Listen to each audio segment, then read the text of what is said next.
Hi students, welcome back to my channel. ఈరోజు మనము ఈ వీడియోలో ట్రయాంగిల్స్ చాప్టర్లోని థియరం 6.2 దీన్నే కన్వర్స్ ఆఫ్ బీపీటీ అని కూడా అంటారు. దీని ప్రూఫ్ గురించి చదువుకుందాం. నా ఛానల్ని కనుక మీరు ఫస్ట్ టైం విజిట్ చేసినట్లయితే ప్లీజ్ నా ఛానల్ని సబ్స్క్రైబ్ చేసుకోండి, నన్ను సపోర్ట్ చేయండి.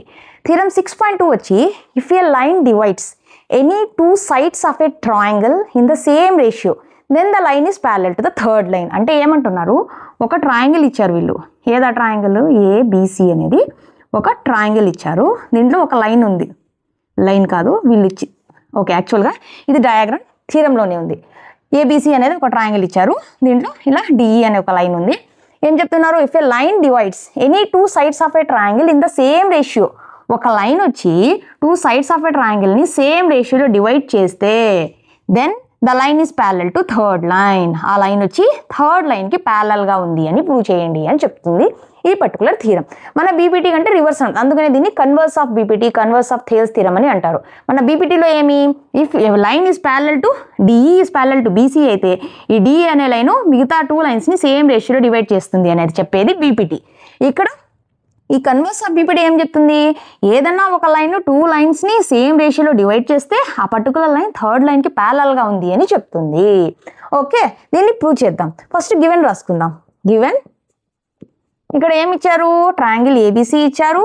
ట్రయాంగిల్ ఏబిసిలో ఆ రేషియోస్ ఈక్వల్ అన్నారు డివైడ్ చేసిన. So AD is equal AD by DB, AD by DB is equals to AE by EC, AE by EC. ఇది గివెన్. మనము ప్రూవ్ చేయాల్సిందేమి, టు ప్రూవ్ ఇలా డివైడ్ చేస్తే ఆ పర్టికులర్ లైన్ థర్డ్ లైన్కి ప్యారలల్గా ఉంది. అంటే DE is equals to BC, DE is parallel to BC అనేది మనము ప్రూవ్ చేయాలి. దీనికి కూడా మనము కొంచెం కన్స్ట్రక్షన్ చేయాలి దీన్ని ప్రూవ్ చేయడానికి. అదేమంటే, నేను కొత్త లైన్ అనుకుంటాను, ఏదైనా ఒక కొత్త లైను డిఎఫ్ అనే లైను బీసీకి ప్యారలల్గా ఉంది అని నేను అనుకుంటాను. డిఈ గురించి మర్చిపోదాం. నేను అనుకుంటున్నాను కొత్త లైన్ డ్రా చేసి డిఎఫ్ డ్రా చేసి ఈ డిఎఫ్ అనే లైను బీసీ లైన్కి ప్యారలల్గా ఉంది అని అనుకుంటున్నాను. ఎప్పుడైతే ఒక లైను పర్టికులర్ థర్డ్ సైడ్కి ప్యారలల్గా ఉందంటే మన ఫ్రమ్ బీపీటీ థీరం ఏమొస్తుంది, ఆ రేషియోస్ ఈక్వల్ అయిపోతాయి. అప్పుడు ఏమవుతుంది, AD by dB. Sorry, first construction draw DF parallel to BC. తర్వాత ప్రూఫ్లో, మన ప్రూఫ్లో ఎప్పుడైతే ఒక లైను ఇంకొక లైన్కి ప్యారలల్గా డ్రా చేస్తామో ఈక్వల్ రేషియోస్లో డివైడ్ చేస్తుంది ఆ particular line. So from BPT AD by DB, AD by DB is equals to AF by FC, AF by FC. First given చూడండి, AD by DB is equals to AE by EC. దీన్ని equation 1 అనుకుందాం. మన ప్రూఫ్లో ఆ draw చేసిన తర్వాత AD by DE is equals to AF by FC. దీన్ని equation 2 అనుకుందాం. చూడండి, equation 1 and 2 left hand side same ఉంది, AD by DV, AD by DV. So right hand side కూడా సేమ్ అవుతుంది. So from equation 1 and 2 AE by EC is equals to AF by FC అవుతుంది from equation 1 and 2.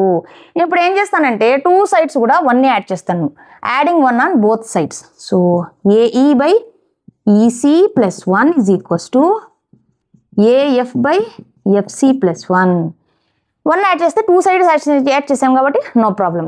ఏదన్నా మీరు addition కానీ subtraction multiplication కానీ two sides చేస్తే దానికి ఏం డిఫరెన్స్ ఏమీ రాదు. ఓకే, కావాలంటే మీరు +1 మళ్ళీ రైట్ హ్యాండ్ సైడ్ పంపించేయండి, -1 అవుతుంది, +1 -1 క్యాన్సిల్ అయిపోతే మళ్ళీ ఇదే వస్తుంది. సో ఇప్పుడు దీనికి ఎల్సీఎం ఏమవుతుంది, ఈసీ అవుతుంది.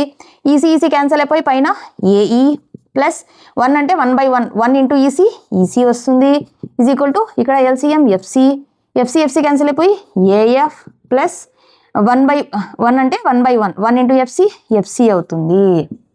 ఇప్పుడు బాగా చూడండి, పైన ఏముంది, ఏఈ ప్లస్ ఈసీ, ఏఈ అంటే ఇక్కడ నుంచి ఇక్కడ వరకు. తర్వాత ఈసీ అంటే ఏఈ ప్లస్ ఈసీ అంటే మొత్తం ఏసీగా రాసేయచ్చు. ఏసీ డివైడెడ్ బై కింద ఈసీ ఉంది is equals to AF plus FC, AF plus FC, AF plus FC అంటే దాన్ని కూడా ఏసీగా రాసేయచ్చు. AC divided by FC. ఈ ఏసీని రైట్ హ్యాండ్ సైడ్ పంపించాం, కిందకి వెళ్తుంది. ఈ ఎఫ్సీని లెఫ్ట్ హ్యాండ్ సైడ్ తీసుకొద్దాం, న్యూమినేటర్కి వస్తుంది. So FC divided by EC is equals to AC divided by AC. AC AC cancel అయిపోతాయి. తర్వాత FC divided by EC is equals to 1. ఈ ఈసీని రైట్ హ్యాండ్ సైడ్ పంపిద్దాం. FC is equals to EC. చూడండి ఇక్కడ FC is equals to, FC అంటే ఈ length, EC అంటే ఈ లెంత్. ఏమొచ్చింది మనకి? FC equal to EC. ఈ లెంత్ ఈక్వల్ అంట. కానీ మనకు ఫిగర్ నుంచి ఏం కనిపిస్తుంది? ఎఫ్సీ పెద్దదిగా ఉంది ఈసీ కంటే. కానీ మనకు వచ్చింది ఈ ఎఫ్సీ ఈసీ రెండు ఈక్వల్ అవ్వాలంటే ఏమవ్వాలి? ఈ 2 పాయింట్స్ ఒకే పాయింట్లో కోయిన్సైడ్ అవ్వాలి.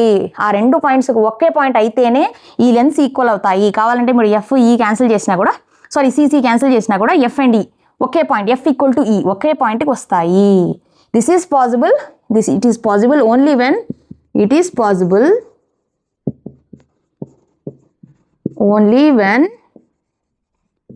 E and F points